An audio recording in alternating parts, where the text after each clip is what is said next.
The tipping point was I realized I had to create success no matter who the dentist was. So can we answer phones in a way that we get more new patients no matter who the dentist is? Can we have a different set of payment options or a different form that we get more accepted dentistry no matter who the dentist is? That's really kind of a operational strategy change. When did you feel like you made it? Like, oh, this is the feeling that I've been chasing? Because obviously when you started, you didn't get to taste that at first because you got hurt, but then there were some learnings in there. And then you've had business relationships and things like that. Have you ever gotten to that place? I don't think I've ever gotten to the place that maybe it sounds like you're describing, like I've made it. It's kind of this big journey and I'm enjoying the journey. And that's maybe the closest thing to me saying I made it. All right, we are live and man, I live an awesome life. And the reason I live an awesome life is because I get to do awesome things. And the reason I get to do awesome things is because I get to work with awesome people. And the person that I'm going to interview today, Dr. Scott Leune, is somebody that I've seen everywhere. If you've never heard of him before, you probably aren't in the dental industry. You probably accidentally ended up on this podcast, but he's everywhere all the time. And recently I got to connect with him and hear his story. And I'm going to be honest with you, his story's awesome.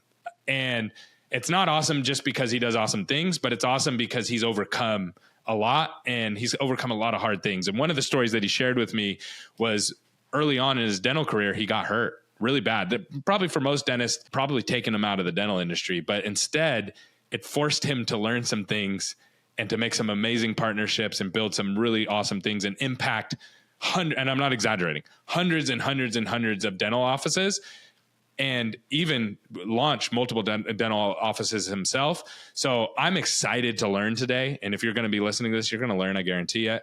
And so Dr. Scott, why don't you tell me, just explain a little bit about your journey of how you started off in the dental industry. You've probably noticed this before, but this podcast is unsponsored. What that means is we don't get paid to do it, but we want to bring you the best information possible. So how do we make sure that this content stays on the air?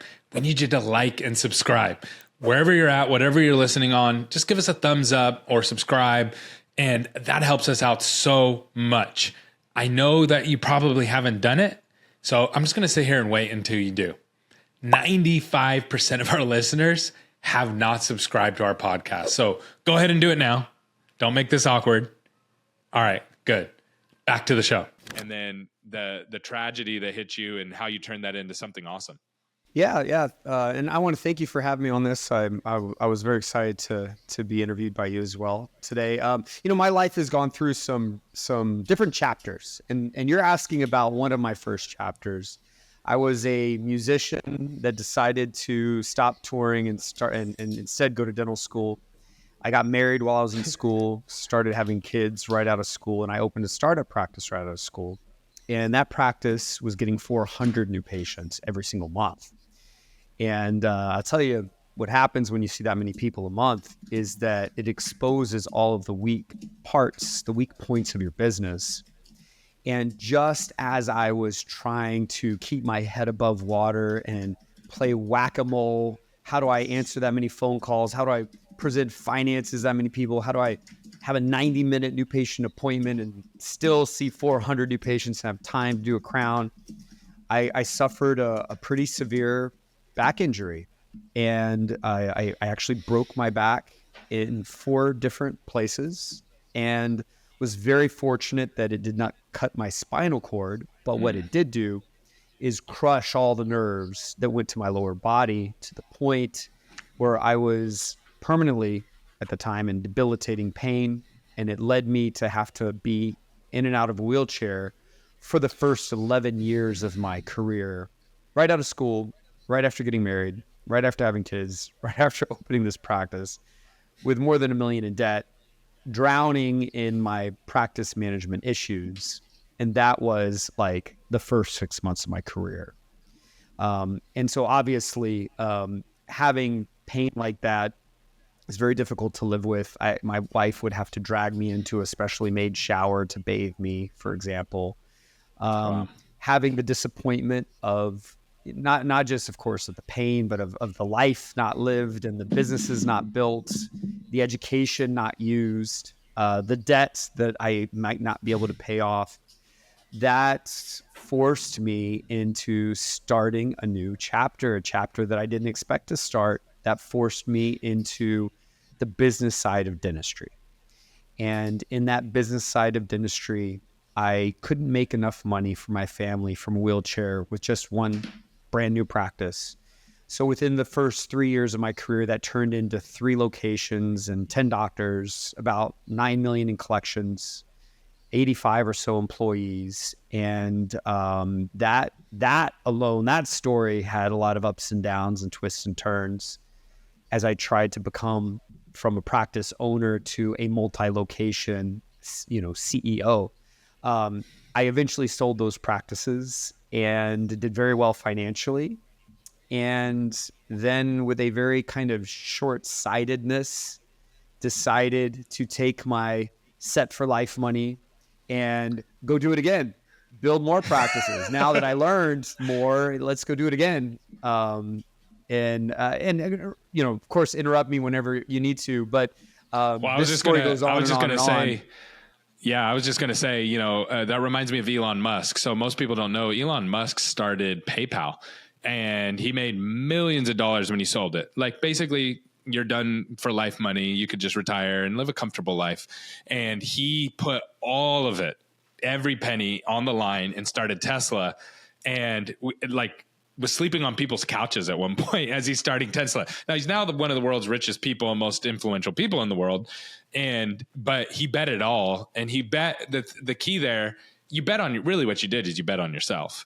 And that is one of the most compelling places to bet. Like you can put your money in the stock market, you can put your money into crypto, you can put your money into other people. But what you did is you said, I'm doubling down on Scott Leune, and I believe wholeheartedly it's going to work. And it did. And that's just, I love those types of stories. It did, only after it didn't. So I kind of view that as one of the biggest mistakes I made in my career. But I guess let me add some flavor to that. Yeah. I went and built more practices. I started with 8. I eventually helped build more than 200. But those first 8 almost bankrupted me. I should say the second 8 almost bankrupted me. Yeah. And because I just made all these assumptions that if I built it here in San Antonio and made millions, that I could do it again somewhere else, same way, same team, but it's a different time. Time moves everything. People change. Yeah. Everything is constantly moving. And it wasn't based on foundational business laws inside of dentistry. So it was based on grit, of tenacity, of will, and not necessarily on good strategy on a foundation of these really core business principles. I say it might have been one of my biggest mistakes because it was the first time in my life I saw myself chasing more money instead of chasing life purpose. So, to me, my career and money will fuel my life lived, a passionate life of purpose and of depth. And, when I sold it all to begin with, I had enough money. I could have put that aside, protected it. My set for life money could have kept me set for life. And I could have started new passions, new purpose, new businesses that didn't risk that set for life money. But instead, I made the money my purpose. And that led me to say yes to things outside of healthy boundaries on the business standpoint. Now, luckily, I didn't let that take me down. I went from losing almost everything in that second chapter of dentistry to turning it around, doing very well, selling those offices, helping start more than 200 more nationwide. And that really became the beginning of my understanding of the laws of business inside of dentistry. And it was kind of a large enough sample size because our average practice at the time collected 1.9 million in year 3. That is a small practice with nearly 50% overhead. So the owner dentist of a practice like that is almost taking home $1 million. And that was the average. That is the first time in my career I saw proof that these kind of scars all over the body of my career, told a story that was true that I could use. Let me ask you a question really quick about that. There's this tipping point, right? So I think back when you said, okay, I almost lost everything. I've been through that too. Like COVID was a tipping point for me where we literally 75% of our revenue went away overnight, and we had a team, and we had to take out loans just to keep the company open. And we didn't know what the future held. Now we ended up 5Xing after that. And I was semi-successful before that, but way more successful after. And I could go to the exact moment and the decisions that were made and how we made them and why we made them and all those kind of things. I would love to know like that tipping point where you're like, I almost lost everything, but then we turned it into this beautiful thing. Where was that point, and how did that happen? I've had many of those points. I'll tell you that so in this story, so far, when I built the next 8, the tipping point was I realized I had to create success no matter who the dentist was. So can we answer phones in a way that we get more new patients no matter who the dentist is? Can we have a different set of payment options or a different form that we get more accepted dentistry no matter who the dentist is? That's really kind of a operational strategy change, right? Can I perfect my product and my operations to have more success? And I've had those tipping points. I've also had the other kind of side of this coin, tipping points, that says we were chasing a big vision, a big dream. We invested heavily in infrastructure, in people, and we find ourselves caught with our, with expenses that are too high to maintain, where you kind of get drunk on this vision of success and this excitement you have to change the world, and you justify saying yes to spending money based on that vision, only to realize you're running out of money and your vision isn't growing as fast as it could have in your, as you thought it would. And so there's those tipping points as well where you have to make difficult pivots, cost cuts. You have to cut away people costs and business lines to kind of right side up this whole organization to be healthy again. And it's almost like you mourn, the loss of the company you thought you were going to build when you go through that process, only to come out of that forest fire much stronger, much cleaner. There's those tipping points as well. Yeah. So I'm going to ask you a question in a different way. And I'd love your thoughts on this. When did you feel like you made it? Like you were like, oh, this is the feeling that I wanted, that I've been chasing? Because obviously when you started, you didn't get to taste that at first because you got hurt. So you were like, okay, complete change. Then you sold it. And that was probably like a good point. But obviously you were like still hungry for more. But then there were some learnings in there. And then you've had business relationships and things like that. Have you ever gotten to that place, or how do you think through that? I don't think I've ever gotten to the place that maybe it sounds like you're describing, like I've made it. It's really kind of, for me, and maybe it sounds very cliche, but it's how I think. It's kind of this big journey. And I'm enjoying the journey. And that's maybe the closest thing to me saying I made it, is when I look and say, I'm really liking this journey. But see, the journey has pain too. But there's so much good that comes. The pain is just like boundaries. When you hit the pain, you realize you've crossed a boundary in a way. And it's like money. Yeah, when you see a whole lot of zeros on your bank account, that's a moment where like that's a wow moment. But it doesn't last very long. And yes, you can increase your lifestyle. You can buy a bigger house and go on more vacations, but that doesn't really add much to your life. There are freedoms, of course. There are pain points solved by money. So I don't want to downplay it. There's definitely a leveling up of happiness that happens when you can financially get rid of pain points. That definitely happens. But there's a point of diminishing returns with that money, that extra money. Yeah. I've realized that life is about something other than money. And the more I focus on that, the more I feel like I'm making it. Yeah. So I share a very similar mindset of like goals and KPIs and things that we're setting out to do. We have all of those, but I want to enjoy the in between those. Because if I'm only enjoying when I get to those, what I've come to realize, I just create new ones. And it doesn't matter. I've exceeded all my goals that I originally set out to hit. So now I'm kind of playing with house money, and it's just like, how do I actually enjoy this? And I 100% agree with you. It's the journey. Did you have a time when that flipped in your brain where it was like, okay, I need to stop chasing and enjoy the journey?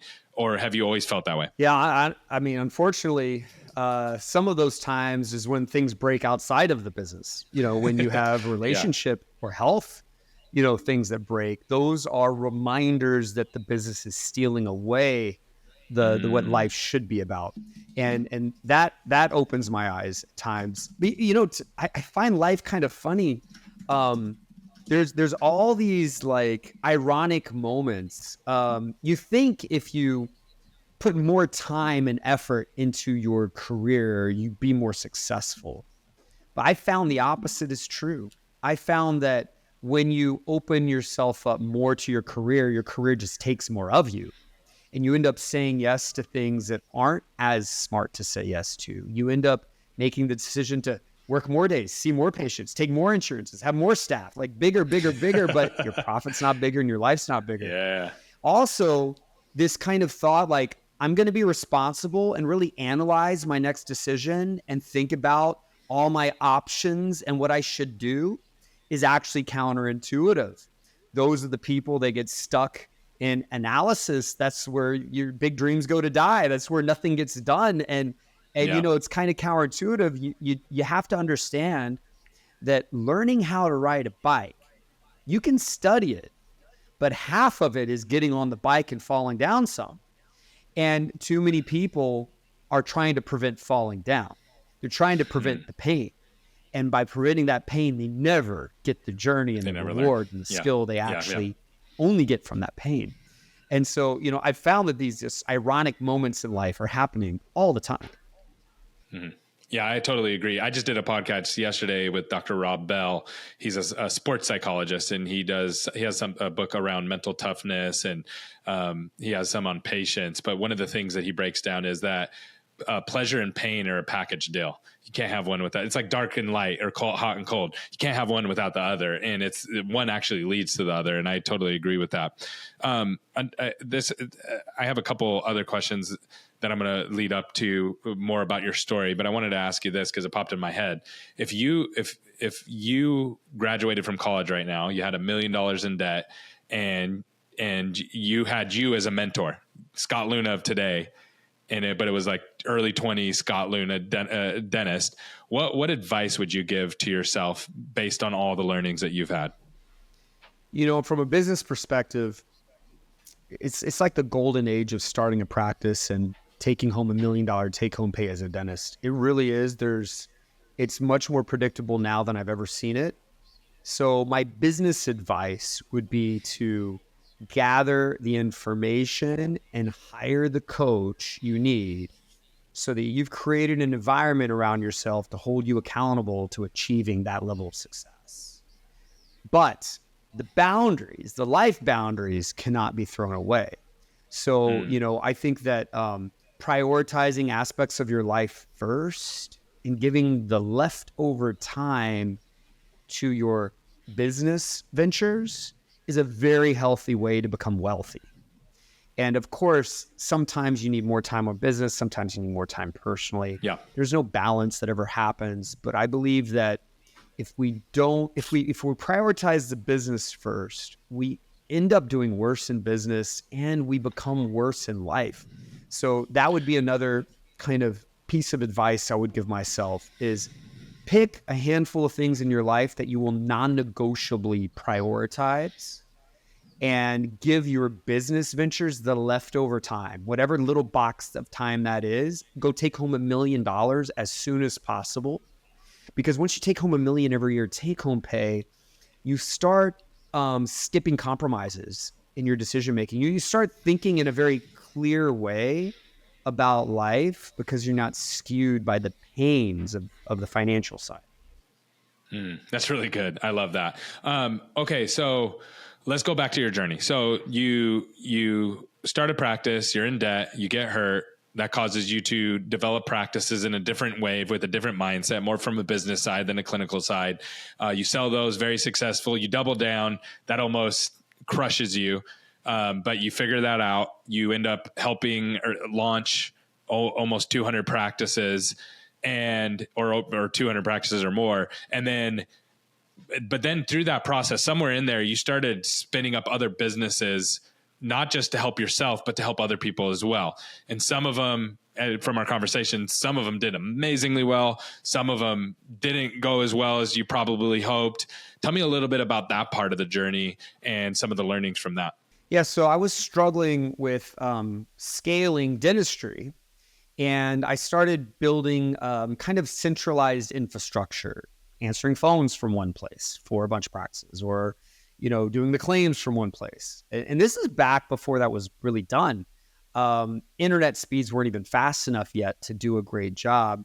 I was doing it for my practices. I was doing it for practices that I was helping, that I had a financial interest in. And I was also being asked to lecture and teach kind of our very unique way of running a practice.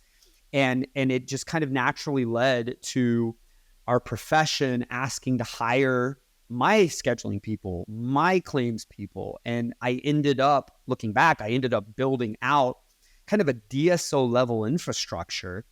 But at the time, for individual private dentists, before technology was good enough, before internet speeds were good enough, and no one had really done it that way before. So there's all kinds of pains that I had to endure to try to figure that out. How can I deliver kind of a high level of service that's completely customized to a practice that is completely different from mine, that's hundreds or thousands of miles away. And that is where our growth really took off. At one point, I saw we hired 70 people in 1 month.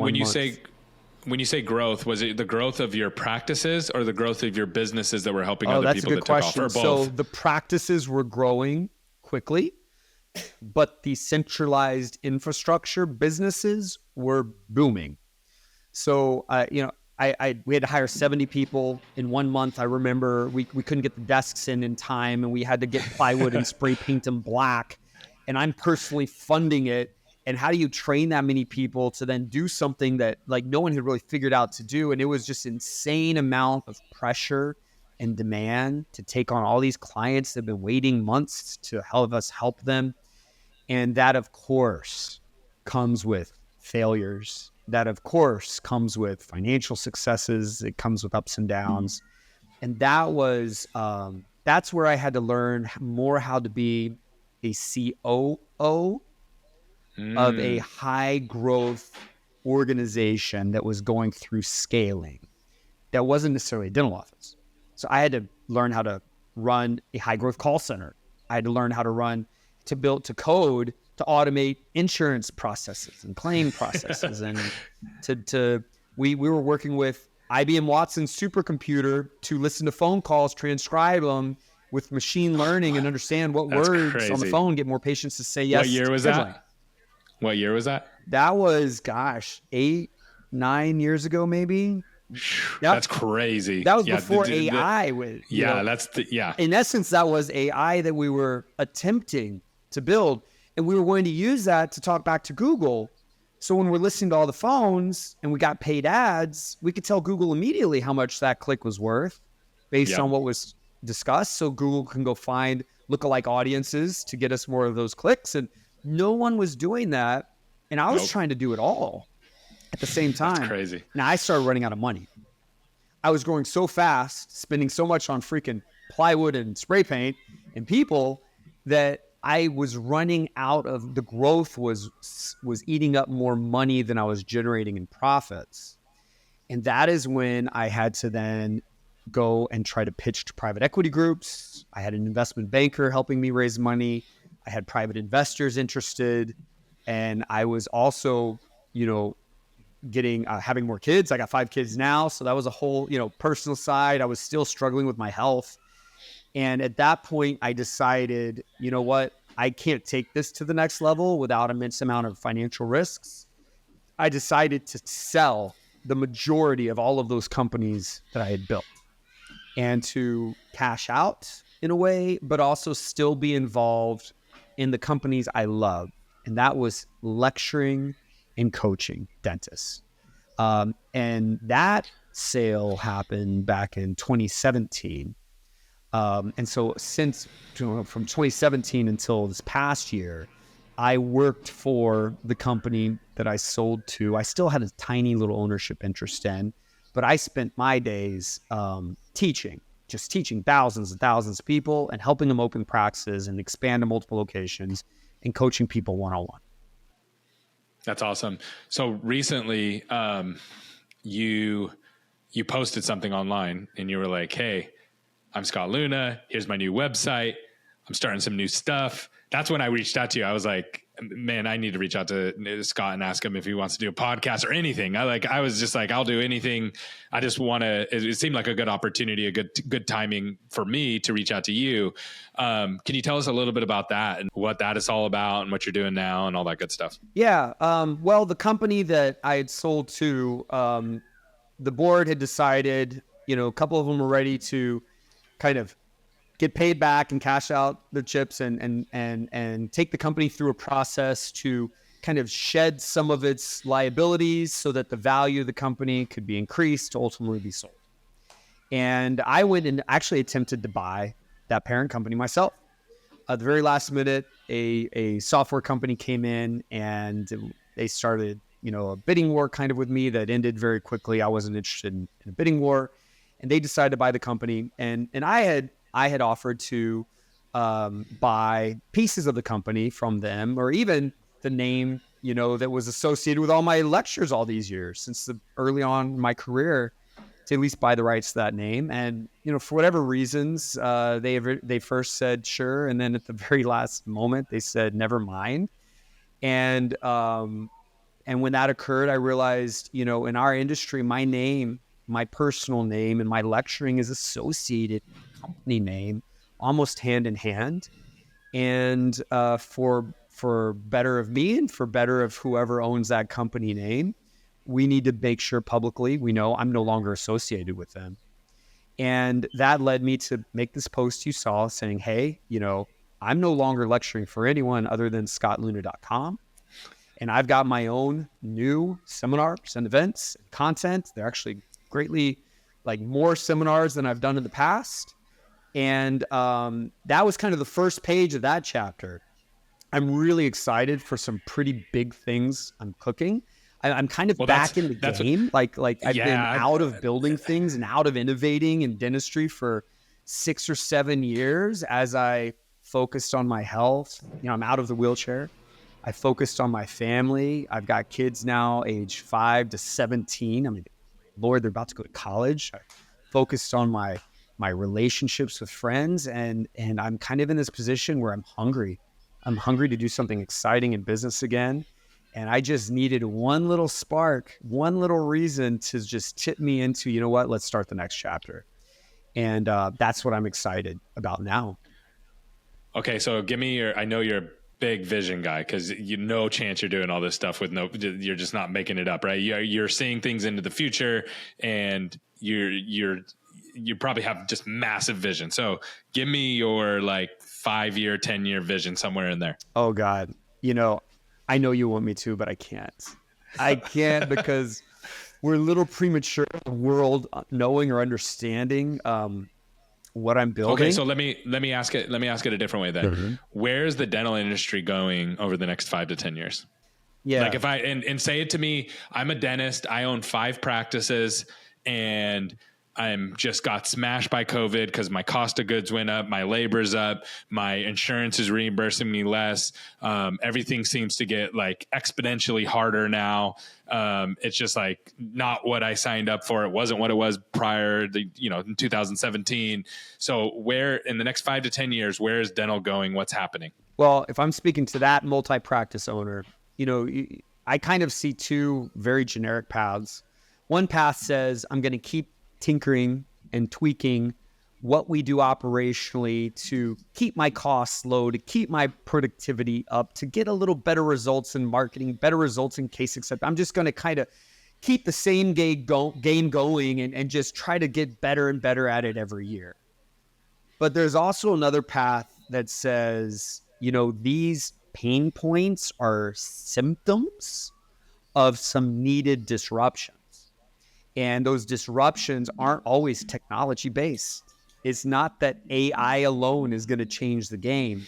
I think AI is actually not going to disrupt. AI is just going to help us tinker more with the way we currently run practices. But there's going to be a couple new practice models out there that are going to be completely disruptive. It's not going to be, let's run my taxi company a little better. No, there's Uber. That's totally different. And that's what's going to happen in the next 10 years. I also believe that, people that own multiple locations, stop thinking we're just duct taping practices together to sell to someone and sign a 5 to 10 year employment contract. Let's build practices that provide incredibly good patient care, but also incredibly good work environments for people to work in, where profitability is stable and we could own it forever. That it's not sucking away our life. That is, we don't have to have a business like that in dentistry, where it's sucking us away and we feel unstable and we feel like we've been a victim to the employment markets and a victim to other DSOs or insurance companies. There's too many people saying the sky is slowly falling on us. It's not that way. Dentistry is incredibly profitable, incredibly lucrative, to the point we don't have to make compromises in our life and in patient care, and even in the environment our employees or our associate dentists are in. They can love what we've built for them. And I believe we're going to go through, I called this 5 or 10 years ago. 5 or 10 years ago, people build wealth, DSOs build wealth by duct taping stuff together, and no one cared about what was called same store sales growth. Meaning, can my one practice actually perform better because they're part of my organization? Now we're in the phase of it's all about same store sales growth because our costs went up, our costs of capital went up, and we've got higher attrition of our employee base. And so we're going to go down that path further and further. But here's the other thing: dentistry is not a DSO profession. DSO is a component of it. But dentistry is so good, so lucrative financially, but also can be lucrative from a time perspective and enjoyment perspective, that what we're going to see is the elevation of an owner dentist to a CEO dentist. We're going to start to see dentists learn how to actually run their companies. And I think that's going to be a whole nother phase that's going to happen in the next 5 years. I hate the fact that there's a lot of voices out there that are kind of painting a different picture than that. The dentists I'm connected to make more than $1 million a year. And what do you mean? What do you mean they paint a different? What do you mean they paint a different picture? What do you mean by that? Like what picture are they painting? For the last 10 years, for the last decade, there's been this one argument saying DSOs are taking over. The small guy is going to be shrunk and stretched and not being able to make it. And someday they might not even be able to sell their practice. They're going to be like a general physician or a pharmacist, right? How many times have we heard the pharmacy reference? Yeah. And then you got the whole other side. It says insurance companies are going to keep, chipping away at profit margins for dentists, and they're going to own practices and control dentistry themselves, and they're in cahoots with the DSOs. And again, the small guy suffers. Then you got a whole nother group that says, hey, join our buying group, join these other private dentists, and we'll slow this process down, and we'll duct tape you all together and sell you to a private equity group. And all of that is so far from realistic and true. There's so much manipulation that's happening in all those conversations. Like, for example, a lot of the world doesn't even know that some of the biggest buying groups in dentistry are actually indirectly owned by some of the biggest distributors in dentistry. But they don't even know. They think they're leaving a distributor to be part of a buying group for private dentists. They're still, that dollar eventually trickles back to that distributor anyway. And so, what people aren't saying is, hey, you can be a really proud dentist of what you've built, and you can have a lifestyle that is healthy, emotional and time and financial boundaries, and build wealth that way, treating people right. That's really straightforward to do, but you have to understand the laws of business. You have to also have the leadership and the maturity the self-awareness to like go down a new path of change. You know, a lack of change is going to hurt you. Yeah. So that is where I think we're at right now. Okay. So when I got into the dental industry, when I first started working with dentists, all the dentists that I work with, they're all single practice owners. And they all told me, they said, Gary, without all of them, I'm not saying that hyperbolically, like all of them said, Gary, DSOs are the devil. The single practices are good. So I just believed, because that was the whole group I knew. I had hundreds of clients telling me this. So I'm like, okay, that must be true. But then what happened as I worked with all these solo practices, they all started opening up multi-location. And so I had to learn a new skill. I had to learn how to market for multi-location single brands, multi-location multiple brands. But then I'm still like, wait, this is kind of feels like they're building a group or a DSO, but they didn't call it a DSO. But I was like, but they have they're not practicing anymore and they're moving out. And so it all started to change. And then recently I started doing a ton of research on what the market of the DSO world is. And right now what it really is you have the bigger fight is not so much DSO versus single location. It's more private money versus private equity. And those are like two totally different worlds once you realize what's going on there, because the banks, when you take a loan from the bank, they're like, here's your money and good luck. And you do whatever you want. You run your business how you want. You can run it based on the life harmony, the way that you're talking about it. You can not work as much. You can work more if you want. You can kind of do the decisions and make the decisions that you want. Private equity, not so much. It's a little bit of a different ballgame, potentially, at least I've been told. So what are your thoughts? Like, how do you see the market now, and what is the reality of the market? Yeah, at the foundation, when a patient gets treated, there's operations at the location level that are so similar between all the different practice models. And that is where quality has to happen. Okay? But when you look at the business structure, there are different ways to run a single location business compared to 3, compared to 10, compared to 100, compared to 1,000. There's different ways to try to, in a way, scale the owner's time. So, and with that, you start having these middle levels of management, these auditing layers, these technology upgrades to automate certain processes and things like that. But let's not lose sight of the fact that what happens in a patient's mouth is the same. And so we get into trouble when the infrastructure of a company starts hurting what happens in a patient's mouth.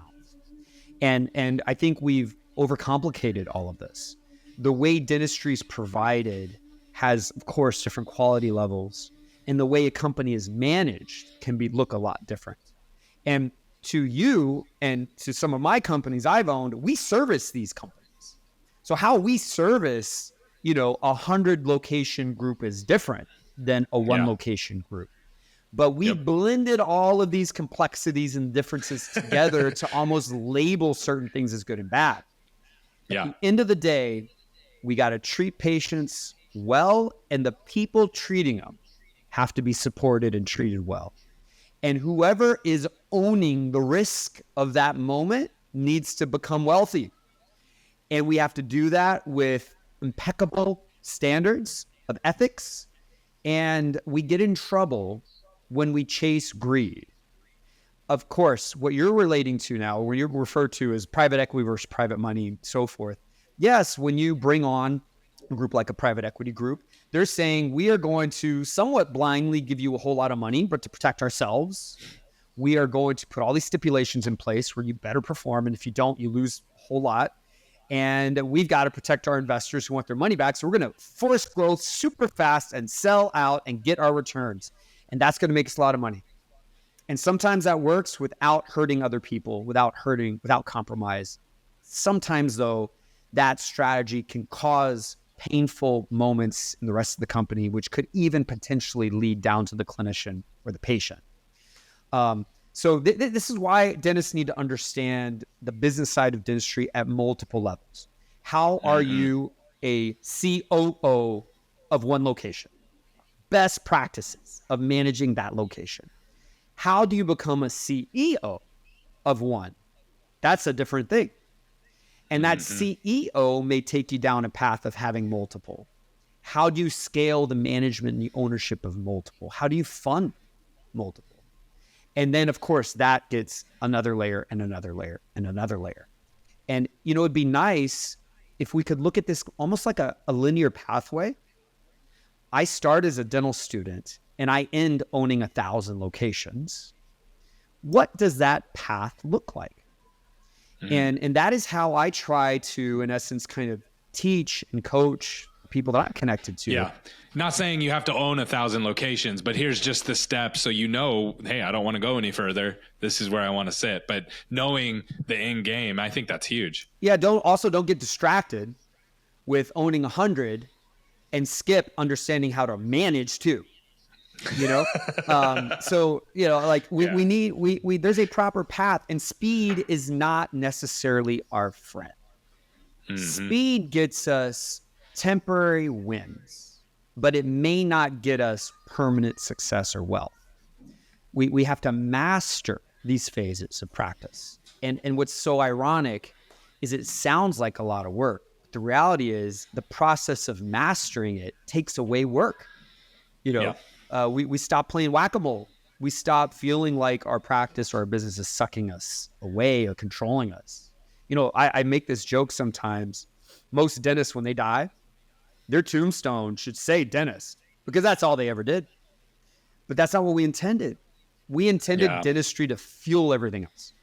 But we just got sucked in, and we thought success was coming from white-knuckling it harder, bleeding from the knuckles, going faster, doing the same thing faster, doing the same thing with more patients or more dentists. Like, doing the wrong thing faster and more is how we kind of looked successful. And sometimes you need a reset. You need to learn something new, and you need someone to just tell you, you can do this. Take the next step that way. You got this. And sometimes that's enough for you to start a whole different chapter, a whole new path in your life.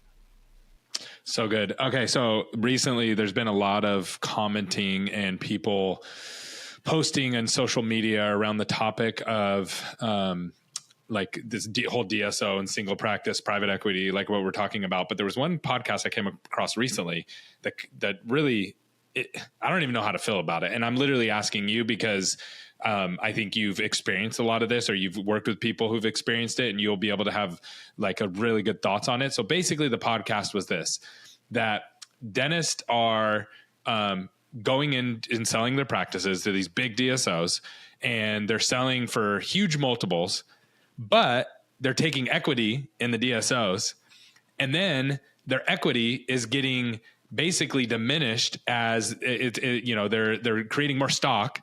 And so it's like, I have this much stock, and it's worth this much now, but it's getting diminished over time, and they don't even realize it.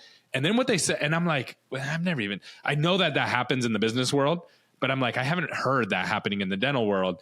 And then what they said they said, oh, and they're not allowed to talk about it because they sign agreements that they're not allowed to talk about it. And they also don't want to look stupid. And they also have been recruiting people into it. So now they feel kind of bad when they kind of reach this end of this road, and it wasn't what they thought it was going to be in the relationship that they had. And so this is a public podcast and a big Facebook group, and people are literally fighting in the comments over this. And I'm trying, someone as an outsider who's not a dentist, I'm sitting here looking at it, and I'm trying to figure out what's the truth. And there's probably truth on both sides, right? It probably has happened, and probably some people don't do it that way, and there's honest, people doing it the right way. But I was just curious, like, what are your thoughts on that? Like, does that happen in dental? And have you seen it happen in dental? And what are your thoughts on it? Well, everything you just said, I've seen happen many times. So I'm not saying everything that was said in whatever Facebook group you're referring to or podcast is correct. But everything you've just said, yes, unfortunately, it can happen frequently. There's a couple concepts people may not realize. The first concept, you sell your practice for a multiple. What that means is, if I were to pay you, the owner, as a dentist, like you're an associate, and then what's left over, what kind of cash, profit, or EBITDA, net income is left over, I'm going to buy your company for multiplying that amount by 5, just making it up. So I'm going to buy your practice 5 times your EBITDA. But I'm going to make you work for 5 years. Here's what dentists don't understand. They just gave away their practice for free. You see, if I buy it for 5 years of profit, but make you work 5 years, at the end of 5 years, you have the same amount of profit, but you don't own it. Had you not sold it to me and worked 5 years, you'd have the same amount of profit from being the owner and you'd still own it. There's one problem. The next problem is, okay, I'm not only am I going to make you work and I'm giving you a multiple, I'm not going to give you all the in cash. I'm going to give part of it in stock in my parent company. And hey, when I sell my parent company, we don't sell for 5, we sell for 15. So, okay, well, here's the problem with that. Yes, that's happened. Yes, parent companies can sell for multiples like that. But ahead of that, it's a waterfall of money.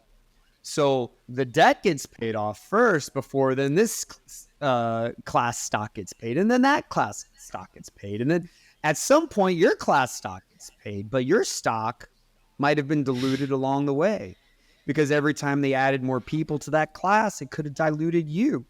And if the company didn't grow profit-wise as fast as the dilution happened, you could actually be worth less than the day they gave you the stock. And here's another problem. Whoever's buying this company at this potentially high multiple doesn't want all of its key employees and dentists and managers leaving because they got a big check. And so, it's kind of like a game of hot potato. What buyer of this DSO is going to be left buying everyone out and losing the reason why the DSO was successful? And how much of that DSO was successful because the early founders convinced all their junior partners to go recruit a whole bunch of other new junior partners? And it's not a Ponzi scheme. I don't want it to sound that way. Yeah. But to the untrained person, it kind of sounds similar in some ways. Yeah. And if you just kind of throw all of that away and say, we're not going to make money by doing funny math. We're not going to make money by making big assumptions about the future. How about we make money by generating profit and treating people well? And that could last forever if it doesn't hurt our life. Yeah. Or if we get a big enough offer, we could sell that, not in some convoluted scheme to add more risk to me, but if I sell, you can give me the money and I can walk away without a commitment. And it could be enough money where I could do something amazing with my life. That sounds better to me for a lot of people. Yeah. What would be a good commitment for somebody wanting to leave, like to stay? Do you do 6 months just to transition, or is it just like every year you do a commitment is another multiple you lost in a way? So, if you sell for a 10 multiple, which is super high for a dental office, but you got to stay for 6 years, in essence, you sold for a 4 multiple and you might have 6 years of hell. You may not like staying, So I think, if you just build a company, not based on selling, build a company based on sustaining profit, treating people well, and not eating away your life. You can hold that forever. And that kind of company is going to be worth the very most. Yep. And you sell when the timing makes sense for your life. You don't make weird business decisions trying to chase this future. The future doesn't exist. Yeah, it's fake. Today exists. Yeah, this kind of hope is a manipulation. This assumption that something's going to happen in the future is a manipulation.